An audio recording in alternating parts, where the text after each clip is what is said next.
Yes, we do provide that empowerment advocacy piece, and what we see within our service is that independent advocacy really does promote that safer patient care, and it does that by giving patients a voice. We support patients in communicating their wishes, their needs, expressing their fears.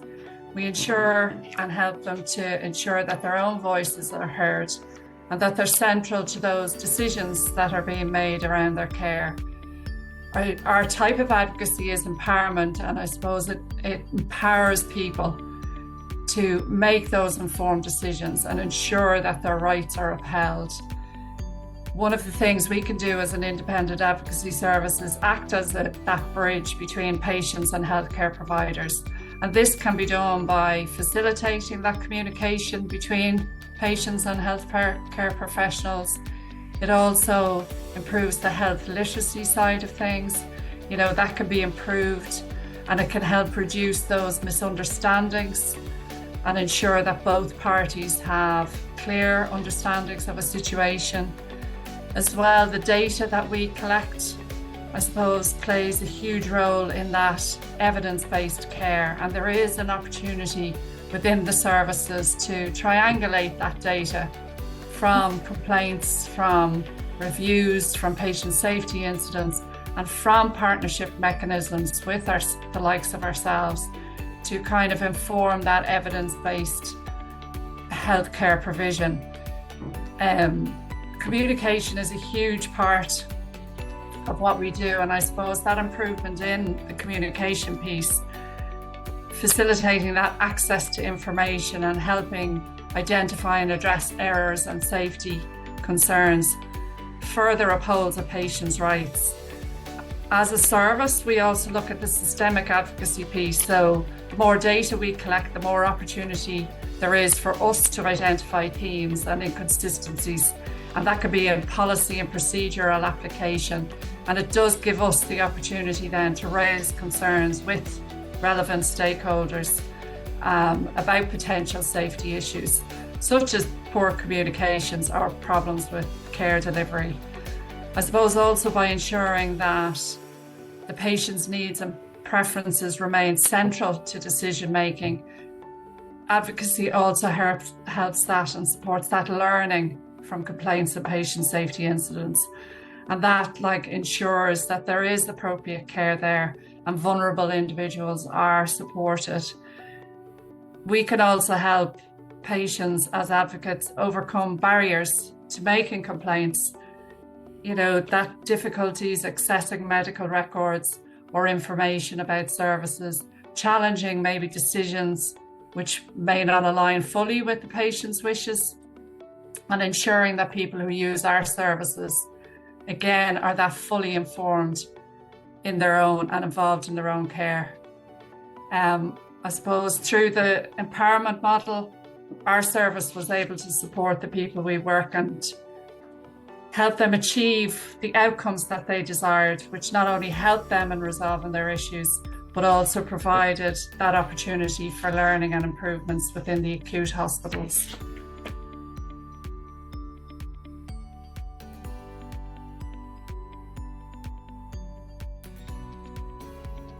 Yeah, in the work we've seen that positive impact that involving families in complaints and patient safety incidents can have on a person. Having that compassionate, empathetic, open and transparent engagement is really vital in that process. Having the opportunity for the person to share their lived experience, feel listened to, and for that learning piece that follows from complaints and patient safety incidents, it really does go a long way to support that ongoing trust in the service and empower the person in their ongoing care. To make families partners in safety and to further enhance that, what healthcare providers really have to do is empower the patient and their families. And they can do that by improving the health literacy side of things, providing clear kind of jargon-free communication, involving them in the care planning from the very start, making sure their understanding is there, and then giving them the skills to recognize maybe potential issues with their own healthcare and creating that environment where they can raise those issues with people. So there is that trust there and that their input is valued and acted on. And the lived experience is hugely important. It's very unique to everybody, and it really should be used and utilised in the design of our healthcare services.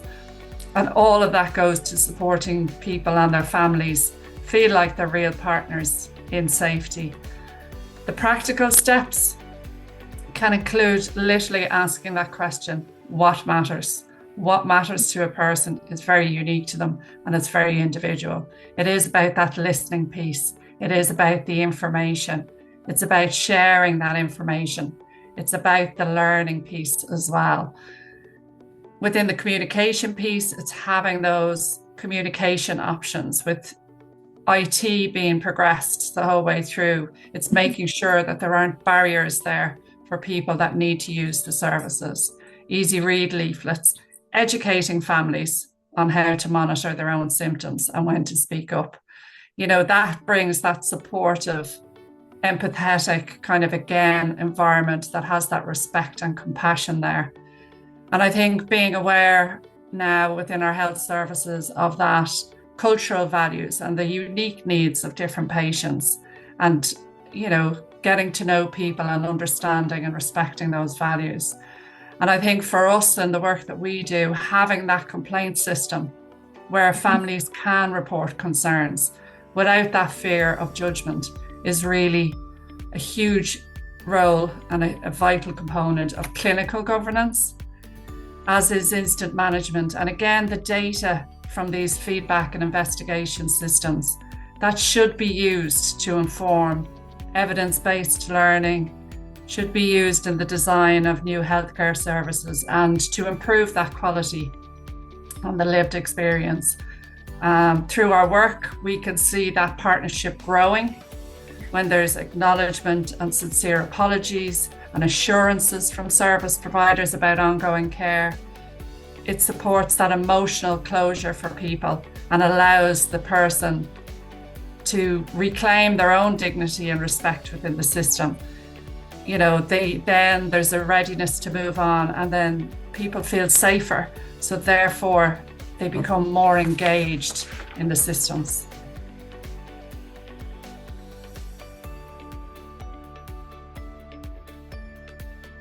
Yeah, well, we in 2024, we've had about 2,100 inquiries to our system. And that's highlighted over 6,500 separate complaint issues. Now, how we capture our data on these individual contacts is in line. We use the system from the London School of Economics and Political Sciences, and it's a healthcare complaints analysis tool. And it's broken down into 3 levels. So there's 3 severity levels. There's a low severity, a medium severity, and a high severity. And it also lists kind of specific types of issues people had with their care in relation to areas like quality and safety, management issues, which would be the environment, institutional processes, and relationships issues. So that can include the listening and the communication and the respect and patient-centeredness piece. So we do capture that broad range, and we can kind of pinpoint things. And some of the complaints we've seen in the low level would be around those communication pieces. So staff spoke in condescending manners, questions acknowledged and not responded to, or patients not involved in their care plan. And then within the second severity, which would be medium, we come across like anxieties being acknowledged but not being addressed, patients not monitored properly, and aspects of care plans overlooked. And that can build right up to the severity 3, where you can have unexpected death, unable to access specialist care, which can impact on people's ongoing care, staff ignoring severe distress, and discharge without sufficient examinations, which again has a patient safety element. So our top 5 complaints were within all of those ranges. So the anxiety is acknowledged, not addressed, is a huge issue. Communication is about 60% of what we see. And then you're into the patients not being monitored properly, aspects of care plans being overlooked, and then patient provided information dismissed, which can all impact on the patient safety piece. And then chasing departments for appointments. If you're on what long waiting list, that can impact your care as well. What we've seen within the complaints process is that the independent advocacy piece empowers the person to feel like they're treated like a normal person, and supporting them to attend meetings and preparing for meetings improves that kind of listening aspect and improves that communication piece. And I suppose it has a big impact on the outcome of complaints when there's recommendations there and the ongoing live that the person is involved. So the communications is an ongoing thing, and then the learning from those issues that are highlighted is very important to improve the system there.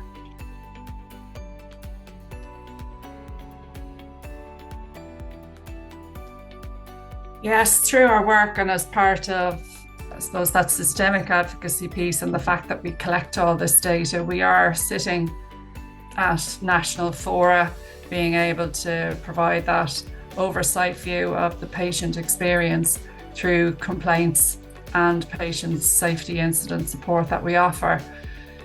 In relation to health policies and frameworks, they really serve a purpose there to protect patients, and they do that by kind of establishing kind of systems and procedures that continuously kind of are there for that quality improvement piece, that patient safety. They play a huge role within the clinical governance piece and that public health protection.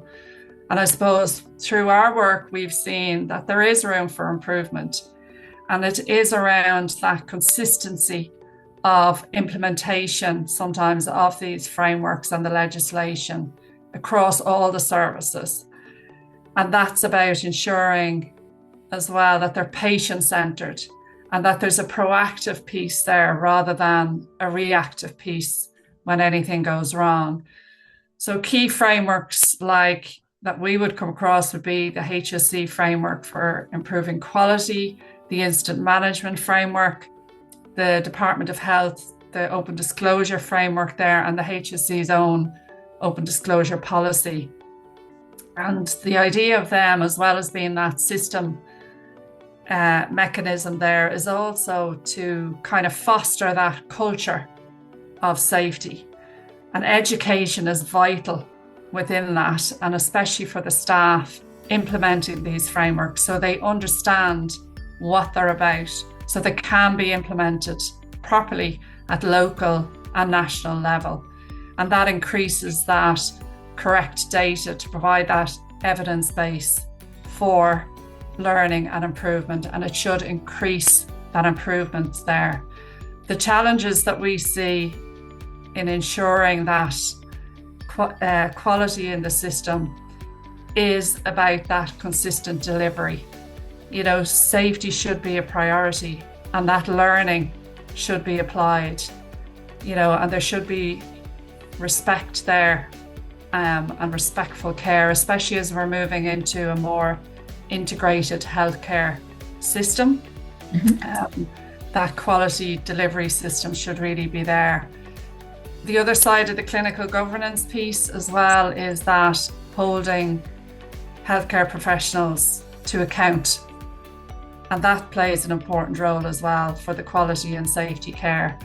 It's ensuring if there's agreed service delivery levels and standards there, which there's HICWA standards, ensuring that they're met, because that has a direct impact on patients. So what we see as areas for improvement is that consistency of application across all levels, and that fostering of that culture where quality and safety are continuously sought and addressed. And that takes the challenge of that as well, is that it requires that huge effort on an everyday and ongoing basis to develop that psychologically safe space for staff as well as for patients.